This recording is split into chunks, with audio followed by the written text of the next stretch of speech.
Okay, welcome back to MONTOBER. Ash vs. the Evil Dead premiered in 2015, lasted for 3 seasons, and was not a bad series. It was actually a lot of fun.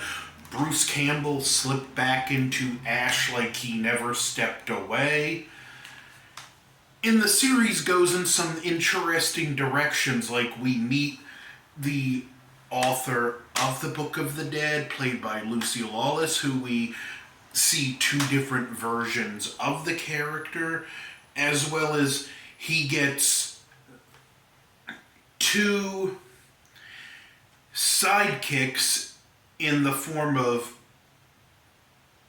Pablo and Kelly, who are great additions to the Evil Dead roster and are there to help pick up some of the slack because Bruce Campbell's getting up there in age and he couldn't do as much physically. The series, I will admit, does kind of end on a flat note because it's got an open-ending cliffhanger, and what they were going for with it would have probably been so expensive. There would have been 1, maybe 2 episodes if we're lucky. Then they would have used the book to send him back in time, because the ending kind of... Well, if you've seen the alternate ending for Army of Darkness, Ash wakes up in a post-apocalyptic wasteland where the Deadites overrun everything, and this is kind of the same thing, except there's some hard sci-fi technology when you look at his prosthetic hand, which it looks like a real hand here, but the wrist is see-through and you can see the technology that makes it work. It also shows the Oldsmobile Delta made into something from Mad Max.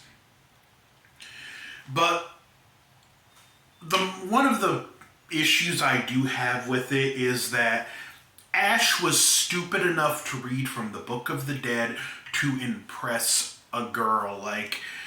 As much as I like the series, I just don't buy that from this person who, as we see later with some really good moments of acting from Bruce Campbell, the trauma he's dealt with over the years that the book has brought him.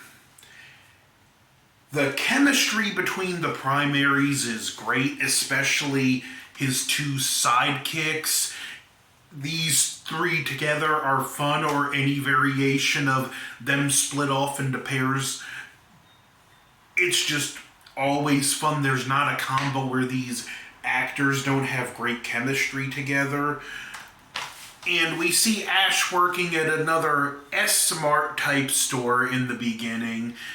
Everything goes haywire, and we see a season-long arc of him trying to stop what he woke up. We have a mysterious woman who knows a lot about the Book of the Dead following him, who will turn out to be the author, as well as some police officers investigating, one of which does kind of become an ally of Ash, only to get killed, because we have the evil Ash make a comeback in this first season.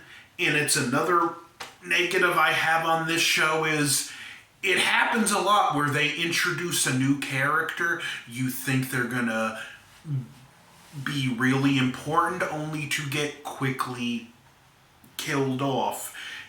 At the end of the first season, Ash makes a deal with the writer of the book to save Pablo, where she, quote-unquote, godfathers the demons, and he gets to go to Florida with Ash and Kelly because Ash was in enough of a state that he didn't care anymore. He just didn't want to lose any more friends to the evil. Season 2, the demons turn on her and they have to work together, as well as the main villain of this series being a very he's another demon, but he manipulates, gets inside people's heads. It's a great story arc. We have Lee Majors playing Ash's father, which those two were great together, only he gets killed right before he goes to tell Ash something really important by Ash's possessed Oldsmobile Delta. They wind up having to go back in time in season 2 to the events of the second movie, and there's some good stuff going on back then. The way they did that was handled really well. The Ruby author of the book that's working with them, because the demons turned on her, and again, great chemistry, these characters working together. She gets killed by her past self. They stop the threat, and we see Ash where he was once ridiculed back in his hometown and why he left as Ashley Slashy. He's now a hero to the town, and the town cuts back, and we see, not the town, the camera cuts back, we see the eviler, is that a word? Like, the past Ruby watching, hinting she's gonna take revenge. And then season 3, we find out, okay, Ash had a daughter, Ruby has this plan for revenge. We see there are these things called the Knights of Samaria, which Ash was a prophesized hero, going back to Army of Darkness. The stuff with Ash's daughter, even though I hate her name for personal reasons, is very well done. She goes from hating him to forming a bond, and we have Ruby as the monkey wrench in that because she's under the guise of the school's counselor. Pablo has his own arc where things that happened in previous seasons line up. I'm not going to go into details. You're going to have to watch this, and he actually becomes someone that to an extent the evil ignores, like the Force will just go past him and not possess him. Kelly gets killed, but there's a way to bring her back. Not going to go into too much detail.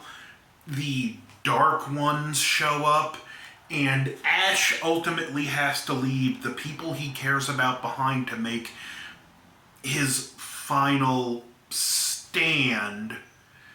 And also, we do get another return from Lee Majors, who first comes back as a Deadite. Then we find out about a conversation. Then there's a conversation with his ghost, if I remember, and it turns out the Knights of Samaria came to Ash's father, and there's some stuff that happens with that, but it ends with Ash taking the Kandarian dagger, which has also been revealed to be the only thing that can hurt Ruby legitimately, and he tapes it to a tank shell to shoot this giant demon. Sorry about that siren, but he tapes the dagger to this tank, as I was saying, to shoot the demon. He manages to take out this giant demon. It's worldwide at this point, and we see these people like grab him and put him under. He wakes up in some kind of cryo thing, and that's when we get the twist that it's like in a future, the Knights of Samaria are still there, and the Deadites have taken over everything. In the series ends, it actually negatively impacts the series in a huge way.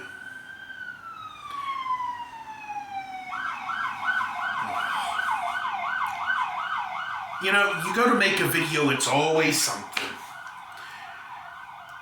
Now, the good news is we are getting an Evil Dead animated series because Bruce Campbell said even though he's too old to play Ash, he's not too old to voice Ash. And I'm really hoping that picks up where this left off. I don't want this series retconned out of existence, but I do want the cliffhanger resolved. That being said, I still highly recommend this series, and if you have a problem with cliffhangers like that, what I can suggest is just watch season 2 and stop the last episode before the camera zooms back when they're all on the podium, and you do kind of get a more solid ending. Still, I'm glad we got this series. After the remake, which I do like, everyone had given up hope that we would see Bruce Campbell back as Ash, and it was nice to see him back. The biggest problem with this series was it didn't feel like there was a cohesive vision.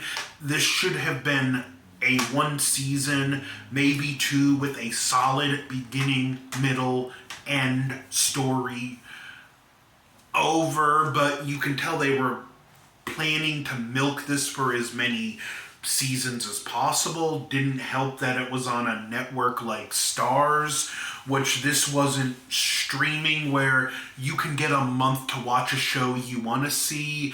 With the cable, it's not, oh, I want to add Starz so I can see Ash versus the Evil Dead. No, it's, I need to get the package that has Starz on it, and that's going to significantly increase my bill. There was just a lot against this series. I'm glad we got what we got, even if the ending is horrible by the only fact that it never continued. If we had gotten a 4th season that wrapped everything up nicely, that would have been a great ending to season 3. And I still say that we wouldn't have gotten much of that future world because it would have been too expensive. Within an episode, maybe 2, Ash would have used a book to go back in time during the events of season 3, most likely. And they could have cut the footage together with footage from season 3. Another thing I'll say, this is the DVD, but the picture quality for a DVD, it's great. Like, this looks borderline Blu-ray. This is one of the, not that DVD has bad picture quality. Yes, I said it, HD junkies, your 4K doesn't make everything better, and it doesn't have to be in 4K to be enjoyed. This is the most crystal clear I have ever seen anything on DVD. Not that DVD is bad or ever has been bad. It may not be as good as more high-res versions of HD, but it still gets the job done. So, Ash vs. the Evil Dead. Like, share, comment, subscribe. We have 2 reviews left in the Evil Dead series. The remake and Evil Dead Rise, because I figured let's get the Ash stuff out of the way first. So, like, share, comment, subscribe. Over and out. Join